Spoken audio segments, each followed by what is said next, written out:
자, 오늘 말씀 함께 나누겠습니다. 믿음은 담을 넘어갑니다 라는 말씀으로 함께 나누겠습니다. 자, 우리는 살아가면서 수많은 담을 만남죠. 그렇죠? 여기서 담은 무슨 담을 말하는 걸까요? 문제. 그렇죠. 어떤 분은 아유 어깨에 뭐 들었다고요? 담 들었다. 아니, 그 담 아니에요. 예, 혹시 오해하실까 봐. 어깨에 담 들고 허리에 담 들고 그게 담이 아니라 장벽. 그렇죠? 장벽이에요. 높은 장벽. 넘어가고 싶은데 넘어갈 수가 없어요. 부수고 싶은데 부서지지가 않아요. 그게 담벼락이에요. 네. 네. 우리는 이렇게 수많은 인생의 담벼락, 이 담을 만납니다. 어떤 사람은 형편이라는 담에서 멈춰요. 내 형편은 지금 어려운 형편의 담을 만나고요. 어떤 사람은 실패라는 담을 만나요. 또 실패했고 또 여기에서 주저앉아요. 실패라는 담 앞에서 그냥 거기에서 멈춰버립니다. 또 어떤 사람은 다른 이들의 시선이라는 담을 넘지 못해요. 자꾸 저 사람이 나를 쳐다봐. 이상하게 쳐다보고 있어. 나를 자꾸 그렇게 평가해. 자꾸 그런 다른 사람의 시선에 가로막혀 있다는 것입니다. 그래서 자신의 열등감과 어떠한 비교 그리고 죄책감이라는 이 담에 또 살아가는 사람도 참 많습니다. 저도 그렇고 여러분도 그렇고 순간순간 그런 담을 만날 때가 있어요. 세상은 끊임없이 우리에게 말합니다. 여기까지 네가 한계야. 너희는 더 이상 할 수가 없어. 여기가 끝이야 라고 말합니다. 이것도 담이죠. 더 이상 갈 수 없는 자리야. 너는 여기까지야. 여기가 머물러야 돼 라는 것입니다. 그런데 성경은 놀라운 사실을 우리에게 보여주고 있습니다. 하나님께서는 언제나 담을 넘어오신 분이심을 잊지 마시 바랍니다. 우리는 자꾸 그 담에 가로막혀 있는데 그래서 앞으로 나가고 싶어도 나갈 수가 없는데 하나님은 어떤 분이시라고요? 담을 뛰어넘어 오시는 분이에요. 그리고 막혔던 담을 허물으신 분이십니다. 그 하나님이 누구의 하나님이시라고요? 나의 하나님. 그래요. 우리의 삶에 여러 가지 담이 막혀 있다면은 그 담을 뛰어넘으시고 부서뜨리시는 하나님의 은혜의 손길을 붙잡기를 주님의 이름으로 축원합니다.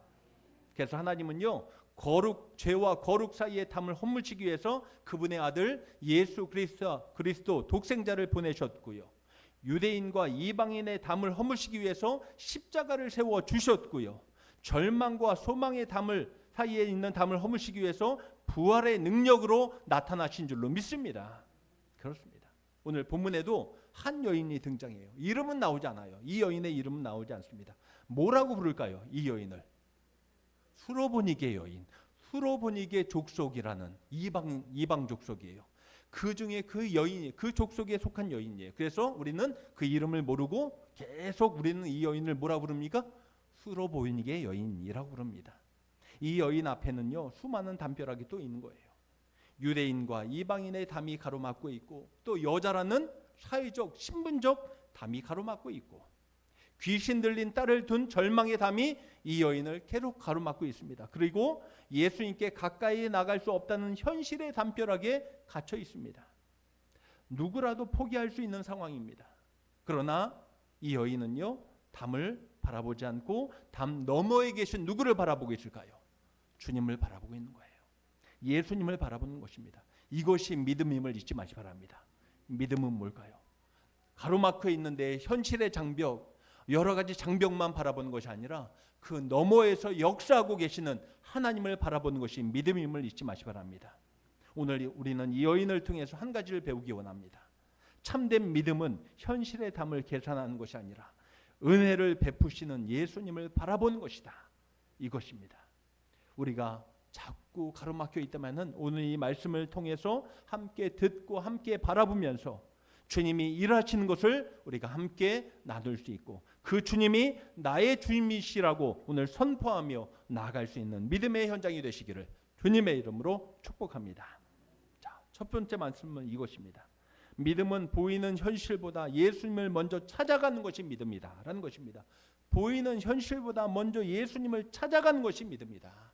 자, 오늘 본문은 이렇게 시작하죠. 24절 말씀 다시 한번 읽도록 하겠습니다. 24절 함께 보시죠. 시작. 두로 지방으로 가서 아무도 모르게 하시려 하나 숨길 수 없더라. 아멘. 첫 절에 이렇게 표현합니다. 예수께서 일어나 거기를 떠나 두로 지방으로 가셨다라고 표현하고 있습니다. 거기를 떠났다는 어디를 떠나셨다는 걸까요? 갈릴리. 그 전에 갈릴리에 계셨잖아요. 갈릴리를 떠나서 어디로 떠나셨다는 거예요? 두로 지방. 두로 지방으로 가신 거예요. 갈릴리 사역을 잠시 멈추고 두로 지방으로 가셨다. 두로는 유대인들이 거의 살지 않는 곳입니다. 왜요? 어느 땅이니까? 이방 땅이니까. 유대인들이 있지 않은 곳이에요. 이방인의 도시였고 오랫동안 하나님을 대적했던 지역이 바로 두로 지역이었습니다. 겉으로 보면은 예수님은 단순한 이동처럼 보였습니다. 여기에서 여기로 옮기셨다. 이동처럼 보입니다. 그러나 하나님의 발걸음에는 우연이 없다라는 것입니다. 여기에도 다 하나님의 목적이 있고 하나님의 계획이 있고 하나님의 뜻이 있음을 잊지 마시기 바랍니다. 예수님은 한 여인을 만나기 위해서 그곳까지 가셨습니다. 누구를 만나기 위해서요? 오늘 본문에 보면요, 수로보니게 여인, 이 여인 때문에 그곳까지 가신 것 같아요. 그리고 이 여인은요, 예수님을 또 찾아와요. 왜 찾아왔을까요? 그렇죠, 딸 때문에 찾아온 거예요. 근데 이 여인을 성경은 이렇게 또 소개하고 있습니다. 이 여인에 대해서 소개하고 있는데 26절 상반절만 한번 보십시오. 26절 뭐라고 표현하고 있죠? 그 여자는 헬라인이요 수로보니게 족속이라. 전혀 유대인하고는 상관이 없다. 전혀 유대인에게는 상관이 없다라는 것입니다. 마가는 일부러 이 여인의 신분을 자세히 기록하고 있습니다. 그냥 이방인 여인이라고 하면 되는데 이 여자는 헬라인이요 수로보니게 족속이라 라고 하면서 자세하게 또 설명해 줍니다. 언약 백성도 아니고 종교적으로도 하나님과 멀리 있던 사람이었다라는 것을 가르쳐주고 있는 거예요. 거기에다가 딸은 뭐에 걸렸어요? 귀신 들린 거예요. 악한 귀신에 들려 있습니다. 한 사람의 인생을 설명하는 단어들, 오늘 이 여인을 설명하는 단어들이 좋은 게 하나라도 있어요, 없어요? 없어요. 하나도 없어요. 다 절망이에요. 다 절망만 가득해요.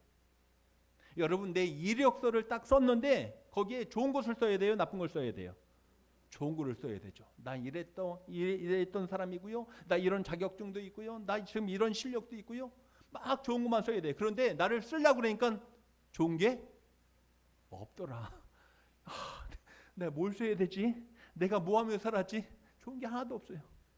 제 얘기예요. 네, 여러분, 아니, 예를 들면 그거예요. 좋은 게 하나도 없어 보이는 거예요. 이 여인도 바로 그거예요. 이 여인을 설명하는 단어 하나하나가 그냥 다 절망이에요. 헬라인이요 수로보니게 족속이고 거기다 또 여자고 거기다 또 자기 딸은 귀신 들려 있고 아무것도 없어요. 하지만은 성경은 이 여인을 그냥 불쌍한 사람으로만 소개하지 않더라고요. 이 여인이 가진 가장 중요한 모습은 따로 있습니다. 자, 25절 끝머리절을 다시 한번 보십시오. 끝절 25절 후반절을 보시면은 뭐라고 표현하고 있죠? 예수의 소문을 듣고 곧 와서 그 발 아래에 엎드리니라고 말하고 있습니다. 여인은 이방 여인이었고 아무것도 가진 게 없고 정말 내세울 거 하나도 없는데 누구의 소문 듣고요? 예수의 소문을 듣고 누구를 찾아간 거예요? 주님 발 앞에 지금 엎드리고 있다는 거예요. 이것이 중요한 줄로 믿습니다. 이것이 믿음이고요. 사람은 문제가 생기면 먼저 방법을 찾더라고요. 문제가 생기면 먼저 방법을 찾아요. 그래서 여러분 문제가 딱 생기면 뭐부터 생각납니까? 집안에 문제가 생겼어요. 예를 들면 뭐부터 생각해요? 어떤 방법을 생각해요? 잘 말씀하셨어요. 예수님은 방법인데 어떤 방법을 생각합니까? 먼저. 그렇죠. 이거 어떻게 해니까 막 머리에서 그럼 어떤 사람 어떤 누구를 찾아가야 될까? 이 물질의 문제가 있으면 누구한테 가서 꼬아야 될까? 은행을 찾아가야 되나? 뭘 찾아야겠나? 이렇게 자꾸 내 생각으로 자꾸 방법을 만들어내요. 그렇죠? 방법을 찾아요. 사람을 찾고 물질을 찾고 내 경험을 찾고 내 힘과 내 어떠한 방법을 계속 찾는 거예요. 이것이 우리 사람들의 첫 번째 반응입니다. 그러나 믿음은 뭘까요? 가장 누구 먼저 찾는 거예요? 그렇죠. 주님을 먼저 찾는 자인 줄로 믿습니다. 여러분, 문제가 생기면 누구부터 생각하라고요? 그렇죠. 주님 어떻게 합니까? 한번 따라하겠습니다. 예수님 어떻게 합니까? 아시겠죠? 이거 어떻게 하지? 빨리 막 핸드폰 찾아갖고 막 그 목록에 있는 사람들만 찾지 마시고, 그렇죠? 문제가 생기면 어떻게 된다고요? 그 자리에서 납작 엎드리며 하나님 어떻게 됩니까? 주님 어떻게 됩니까? 하나님, 내가 갈 길을 인도해 주세요. 그렇게 기도하며 나갈 수 있기를 간절히 원합니다. 그것이 믿음의 사람들의 모습이에요. 네. 내 모든 생각, 머릿속에 돌아가는 생각들을 잠시 다 내려놓고 주님께 집중하시기 바랍니다. 여인이 예수님께 온 것은 문제가 작아서 온 것이 아니에요. 오히려 사람들이 해결할 수 없는 문제였기 때문에, 아무도 해결할 수 없는 문제였기 때문에 사람의 끝에서 비로소 예수님의 시작을 보게 된 줄로 믿습니다. 그래요. 내 끝이 와야 그때 결국 예수님을 보게 되더라고요. 여기서 우리는 중요한 사실을 발견합니다. 믿음은 문제가 없어지는 것을 기다리는 것이 아니라 문제를 가진 채 누구께 나가는 거예요? 주님께 나가는 거예요. 내 문제를 가지고 주님께 나가는 거예요. 내 문제가 다 사라질 때까지 기다리는 것이 믿음이 아니라, 여전히 문제 있어요. 문제투성이에요. 그런데 그 문제를 가지고 주님께 나가는 거예요. 우리는 종종 이렇게 생각할 때가 있습니다. 권사님, 왜 요즘 기도 안 하세요? 권사님, 왜 자꾸 예배 왜 자꾸 안 나오세요? 찔리시는 분은 하나도 없죠? 없을 줄 믿습니다. 근데 예를 들면, 권사님 왜 이렇게 영적 생활이 왜 그러세요? 그러면은 돌아온 대답이 이거예요. 요즘 내가 좀 복잡해서요. 복잡해서 내가 좀 괜찮아지면은 그때 기도할게요. 맞아요? 틀려요? 두 가지 응답이 나오면, 요즘 내가 복잡해갖고 내가 요즘 좀 심란해요. 좀 그래요. 그래서 내가 좀 괜찮아지면은 그때 기도할게요. 맞아요? 틀려요? 맞아요가 막 들리는 것 같은데요. 네. 아니죠. 그거 아니에요. 어떤 분은 이건, 형편이 좀 나아지면은, 내가 형편이 좀 없어요 요즘에. 바빠요. 형편이 좀 나아지면은 그때 교회 가서 열심히 봉사도 하고 헌신도 하고 열심히 다닐게요. 맞아요? 틀려요? 네. 왜 자꾸 맞는다는 소리가 들릴까요? 내 마음이 좀 정리되면은 그때 하나님께 가까이 나갈게요. 아니에요. 근데 우리는 어느 순간 그런 마음으로 하나님 앞에 나갈 때 있어요. 하나님, 내 마음이 요즘 심란하고 복잡하니까 기도는 좀 이따가 할게요. 그렇게 할 때가 많아요. 목사인 저부터도 그래요. 형편이 나아지면은 하나님 그때 열심히 할게요. 내 마음이 좀 정리되고 내 생각이 정리되면 하나님께 가까이 나갈게요. 아니에요. 성경은 반대로 말합니다. 힘들기 때문에 나오는 것이고, 눈물이 있기 때문에 나오는 것이고, 내 안에 상처가 있기 때문에 나오는 것입니다. 그것이 믿음이에요. 아시겠죠? 그래서 내가 힘들고 괴롭고 어려우면요, 솔직히 다 귀찮아요. 진짜 솔직히 다 귀찮아요. 아무도 보기 싫어요. 교회 싫어. 그런데 우리는 그 자리에서 누구께 나가야 된다고요? 주님 앞에 나가야 될 줄로 믿습니다. 네. 예수님은 문제 없는 사람을 부르시는 분이 아니에요. 자, 보자, 너 문제 없구나. 가정에 문제 없고 너 일신상 문제가 없구나. 문제 없는 사람만 나에게 오라. 그렇게 말씀하십니까? 아니에요. 문제 있는 자들이 오라. 이분이 예수님이심을 잊지 마시기 바랍니다. 내가 문제가 있기 때문에 나온 거예요. 이 세상에 문제 없는 사람 있어요, 없어요? 자, 옆에 있는 분들 얼굴 한번 보세요. 문제 있어 보여요, 없어 보여요? 없어 보여요?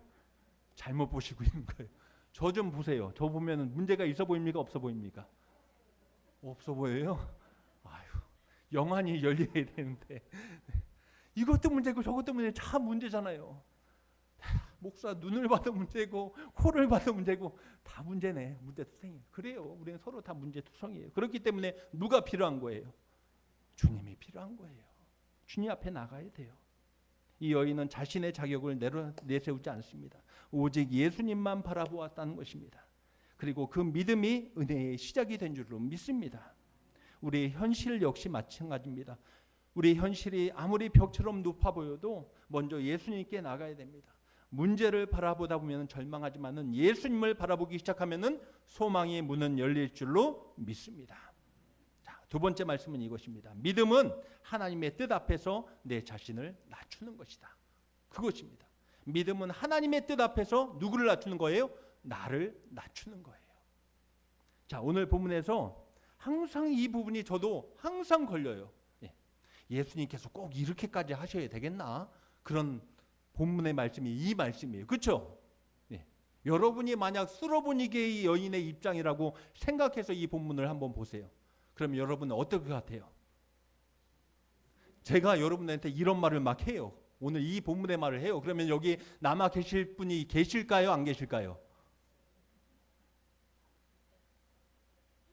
송혜수 권사님 있을 거예요? 없을 거예요? 말 못해요. 정답이에요. 내가 나를 어떻게 이런 대접을 내가 이렇게 하고 나갈 거예요. 그렇죠? 저부터도 여기 안 있어요. 제가 이 소리 듣고 여기 있겠습니까? 여러분들이 저한테 이런 소리를 하면 제가 여기 있을까요? 네, 있어야죠. 사명인데 있어야죠. 그런데 절대 쉽지 않아요. 그렇죠? 오늘 이 장면은 참 이해하기 어려운 장면이에요. 예수님께서 여인에게 이렇게 말씀하십니다. 27절. 예수께서 이르시되 자녀로 먼저 자녀의 떡을 취하여 개들에게 던짐이 마땅치 아니하니라. 네. 처음 읽으면 예수님이 이 말씀이 너무나 차갑게 들려요. 어떻게 이렇게까지 말씀하실까? 이 여인을 지금 뭐라고 표현하는 거예요? 개, 멍멍, 강아지로 표현하고 있는 거예요. 그래서 이 말씀을 오해하는 경우도 참 많아요. 예수님 그렇게 안 봤는데. 그러나 우리는 이 말씀을 반드시 이 본문의 흐름 속에서 우리는 이해해야 돼요.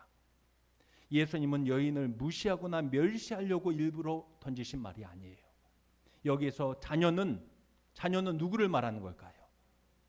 그렇죠. 먼저 복음을 받은 이스라엘을 가리키는 것이고, 개들은 누구를 표현하는 걸까요? 이방인들을 가리키는 비유적 표현입니다. 자, 이렇게 표현한 것도 좀 마음에 안 들어요. 그런데 여기서 사용된 개라는 이 단어는요, 주인 없이 떠돌이 생활하는 길거리의 들개가 아니에요. 우리가 생각할 때는 주인 없는 개들, 그 들개들이 아니에요. 여기서 표현하는 개는요, 집안에서 주인이 있어서 키우는 그런 강아지, 그런 표현이 바로 더 적합할 수도 있을 것입니다. 주인 없는 떠돌이 개가 아니라 직접 주인이 양육하며 기르는 그런 강아지를 표현하는 것입니다. 물론 여기에서 여전히 이방인과 유대인의 구분을 담고 있는 말이기는 하지만은 모욕하기 위한 표현이라기보다는요, 하나님의 구원의 순서를 말씀하시는 것입니다. 사도 바울도 그랬잖아요. 먼저는 누구한테요? 유대인에게요. 그 다음에게는요, 헬라인, 이방인들에게로 이 복음의 문이 열린다라고 표현하고 있습니다. 그렇게 표현해 주시는 거예요. 예수님께서는 먼저 이스라엘에게 복음이 전해지고 그 후에 모든 민족에게 복음이 확장될 하나님의 구원 계획을 말씀해 주시고 있는 것입니다. 그런데 놀라운 것은 예수님의 말씀이 아니라 여인의 반응이에요. 네. 자칫 잘못하면 오해할 수 있고 상처받을 수 있는 이 말인데, 여인이 이 예수님의 말씀에 어떻게 반응하고 있는가? 자, 28절 한번 말씀을 함께 또 읽도록 하겠습니다. 28절. 여자가 대답하여 이르되 주여 올소이다마는 상 아래의 개들도 아이들이 먹던 부스러기를 먹나이다. 여인은 예수님과 논쟁해야 안 해요. 예수님 어떻게 나한테 그렇게 말씀하실 수 있나요? 왜 저를 차별합니까? 왜 저를 그렇게 대우합니까? 어떻게 나한테 그렇게 말할 수 있습니까? 하면서 따지잖아요. 논쟁하지 않아요. 오히려 이 여인은요, 예수님의 말씀을 어떻게 하고 있습니까? 인정해요. 받아들여요. 주여 옳습니다. 주여 옳습니다. 이 한마디에는요, 믿음의 깊이, 이 여인의 믿음의 깊이가 담겨 있는 거예요. 참된 믿음은 하나님을 설득하려는 것이 아니라 하나님의 말씀 앞에 내 자신을 어떻게 한다고요? 낮추는 거예요. 그것이 믿음이라고 말씀드렸잖아요. 내 자존심을 내세우고 내 이성적인 판단을 내세우면서 아닙니다, 이건 맞고 이건 틀립니다 따지는 것이 아니라 하나님의 말씀 앞에 내 자신을 내려놓는 것입니다. 우리는 기도하면서 종종 하나님께 이런 우리의 생각을 이해시키려고 관철시키려고 할 때가 많습니다. 하나님, 내 상황이 특별하잖아요. 이번만큼은 제 뜻대로 해주셔야 됩니다. 똑바로 해주셔야 돼요. 어느새 하나님의 뜻을 구하는 시간이 아니라 내 뜻을 이루려고 하는 기도의 시간이 되기가 너무나 쉽습니다. 그런데 이 여인은 달랐습니다. 이 여인은요, 자신의 처지보다 예수님의 말씀이 옳다는 것을 먼저 인정하고 있습니다. 주여 옳소이다. 이것이 믿음임을 잊지 마시 바랍니다. 한번 따라하겠습니다. 주님이 맞습니다. 그거예요. 우리의 삶 속에서 여러 가지 문제를 놓고 기도할 때 우리는 하나님 아닙니다. 이것대로 해주셔야 돼요. 이 계획대로, 이 목적대로 해주셔야 돼요. 그렇게 따지고 하나님 앞에 나아가는 것이 아니라 주님이 왔습니다. 하나님이 맞습니다. 하나님의 앞에 그렇게 엎드릴 수 있는 믿음의 우리의 모습들이 되기를 주님의 이름으로 부탁드립니다.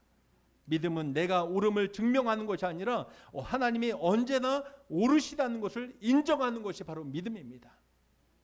그렇다고 이 여인이 다 포기한 것은 아닙니다. 이 여인은요, 자신을 낮추면서도 누구의 은혜를 바라본 거예요? 주님의 은혜를 바라본 줄로 믿습니다. 그리고 이어서 말하잖아요. 상 아래의 개들도 어떻게 해요? 아이들이 먹던 부스러기를 먹나이다. 그래요. 온전한 것 먹지 않아도 괜찮아요. 떨어진 부스러기라도 그 개는 먹잖아요. 나 그거라도 괜찮습니다. 라는 것입니다.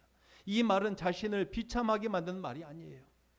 오히려 예수님의 은혜가 얼마나 풍성한지를 믿는 고백이 바로 이 단어에, 이 말씀에 담겨져 있는 것입니다. 주님, 온전한 떡 한 덩어리가 아니어도 괜찮습니다. 주님의 은혜는 부스러기만으로도 제 딸을 살릴 수 있습니다. 라고 고백하는 거예요. 부스러기 은혜라도 나는 거기에 만족합니다. 그것만 있어도 나는 살 수 있습니다. 라는 것입니다. 우리에게도 이런 은혜의 갈급함이 있기를 주님의 이름으로 축복합니다. 부스러기 은혜라도 하나님. 성도 여러분, 하나님께 가까이 갈수록 우리는 자신을 높이는 사람이 아니라 내 자신을 하나님 앞에 겸손히 낮출 수 있는 믿음의 권속들이 되시기를 주님의 이름으로 부탁드립니다. 그러나 그 낮아짐은 절망이 아니에요. 그 낮아짐 속에서 우리는 더욱더 크신 하나님의 은혜를 경험하게 될 줄로 믿습니다. 그 수로보니게 여인의 낮아진 믿음이 그렇죠. 결국 은혜의 문을 열게 된 것입니다. 그리고 우리 역시 하나님 앞에서 내 자신을 낮출 때 우리의 공로나 자격이 아니라 오직 예수 그리스도의 은혜로 살아가게 됨을 기억할 수 있기를 주님의 이름으로 축복합니다. 마지막 세 번째 말씀은 이것입니다. 믿음은 은혜의 문이 열릴 때까지 계속 끝까지 예수님을 붙드는 것이 진짜 믿음이다. 은혜의 문이 열릴 때까지 예수님을 붙들고 나가는 것이다. 여인은 예수님의 말씀 앞에서 더욱 자신을 낮췄지만은 그렇다고 뒤로 물러서지 않습니다. 오히려 더욱 예수님을 붙들고 있습니다. 이것이 오늘 본문의 가장 아름다운 장면입니다. 예수님께서 여인의 믿음을 보시고 이렇게 말씀하시죠. 29절 말씀 한번 보십시오. 29절 함께 읽습니다. 시작. 예수께서 이르시되 귀신이 내 딸에게서 나가느니라 하시매 부스러기 은혜라도 괜찮습니다. 주십시오. 나 그것만 해도 만족합니다. 라고 말하니까 주님이 옳습니다. 이렇게 엎드리니까 예수께서 뭐라고 하셨다고요? 이 말을 하였으니 돌아가라. 귀신이 내 딸에게서 나가느니라. 문제가 해결됐어요. 예수님은 여인의 딸에게서 직접 손을 대신 것도 아니에요. 안수해 주신 것도 아니에요. 귀신을 향해서 떠나라 명령하신 것도 아니에요. 그냥 뭐 하래요? 돌아가라. 한번 돌아가라. 너 있던 집으로 돌아가. 딸에게로 돌아가라. 라는 것입니다. 이미 귀신은 떠나갔다. 라고 말씀하십니다. 그리고 30절 말씀. 그리고 이 여인은 담담하게 그 결과를 받아들이면서 기록하고 있습니다. 자, 30절도 함께 보시죠. 여자가 집에 돌아가 본즉 아이가 침상에 누웠고 귀신이 나갔더라. 아멘. 이 짧은 기록 속에는 믿음의 완성이 담겨 있습니다. 믿음은 하나님의 응답 방식을 신뢰하는 것입니다. 여인은 예수님께 지금 우리 집에 함께 가주십시오. 하나님, 주님 이렇게 하면 안 돼요. 가주셔서 내 딸 아이에게 뭘 해달라고요? 기도해 주시고 안수해 주시고 뭐 끌어안아 주시던가 그렇게 해 주셔야죠. 그렇게 했습니까? 아니에요. 그리고 예수님도 그래 내가 한번 가볼게 가지 않으셨습니다. 뭐만 하신 거예요?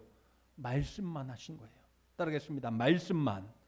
그래 말씀만 하셨어요. 여인은 그 말씀을 붙잡고 어떻게 한 거예요? 집으로 돌아갔고요. 한번 생각해 보십시오. 여러분들이 이 여인이라면, 저와 여러분들이 아마 이 여인이라면 예수님의 그 말만 듣고 집으로 돌아가는 길이 쉬웠을까요? 쉽지 않았을까요? 쉽지 않죠. 결코 쉽지 않죠. 그 지금 보면요 전화라도 있죠, 그렇죠? 전화라도 하고 내 딸 지금 어떻게 되는지 확인하라도 하고 했는데 여인은 전혀 그런 거 알 수 없어요. 그냥 돌아가래요. 그냥 돌아가는 길이에요. 근데 가는데 마음의 생각은 어떨까요? 믿습니다 하고 갔을까요? 아마 그것도 있겠지만은 정말 나았을까 하는 생각도 있을 거예요. 정말 나았을까? 내 딸이 정말 나았을까?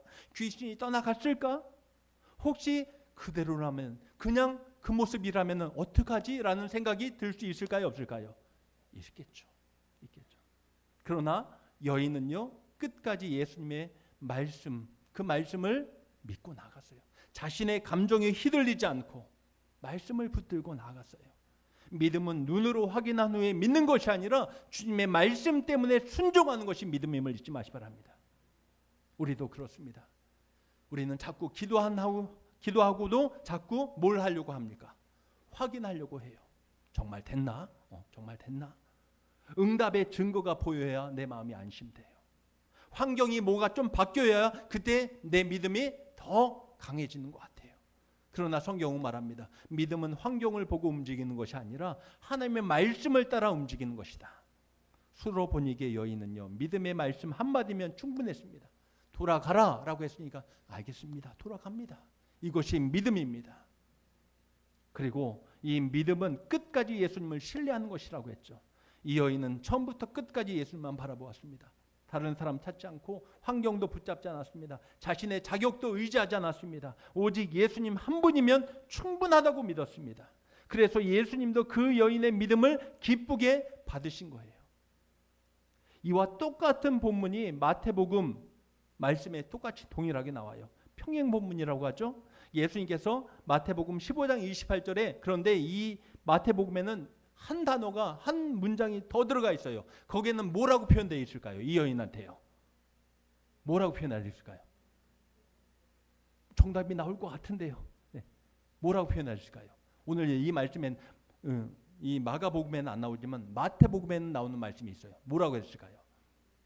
여자여. 그렇죠. 내 믿음이 크도다. 거기에 그렇게 쓰여 있더라고요. 똑같은 말씀인데 거기에는 이 한 문장이 더 들어있어요. 여자여 내 믿음이 크도다. 예수님께서 칭찬하신 것은 이 여인의 신분도 아니었어요. 지식도 아니었어요. 오직 뭘 칭찬하셨어요? 믿음을 칭찬하셨어요. 믿음이 뭐예요? 붙잡은 손을 놓지 않는 것. 그게 믿음이에요. 뭔 소리를 들어도 내가 이 손은 놓지 않는 것. 이거 믿음이에요. 우리가 신앙생활하면 우리 사석교회 안에서 신앙생활하면서 그런 신앙으로 우리가 세워져 나갈 수 있기를 주님의 이름으로 축복합니다. 사람의 말에 이리 갔다 저리 갔다 요동치지 마시고 하나님 말씀 붙잡았으면 그 말씀 붙잡고 끝까지 설 수 있기를 간절히 원합니다. 그게 믿음이에요. 우리의 삶도 지금 응답이 늦어 보인다고 해서 하나님이 일하지 않으시는 것이 아닙니다. 보이지 않는 곳에서 가장 선한 방법으로 역사하고 계십니다. 지난 주일날 말씀드렸잖아요. 하나님은 어떤 분이시라고요? 굿, 좋으신 하나님, 최고의 하나님. 그래서 하나님이 가장 좋은 곳으로 가장 선한 발걸음을 우리를 인도하실 줄로 믿습니다. 그래요. 그러므로 우리는 응답을 붙드는 사람이 아니라 응답하시는 주님을 붙드는 사람이 되기를 간절히 원합니다. 수로보니게 여인은 결국 딸의 회복이라는 선물보다 더 귀한 것을 얻었습니다. 뭐예요? 칭찬. 내 믿음이 크도다. 믿음의 사람으로 더 세워진 줄로 믿습니다. 네. 우리 앞에도 여러 가지 담벼락이 있다고 했죠. 담이 있습니다.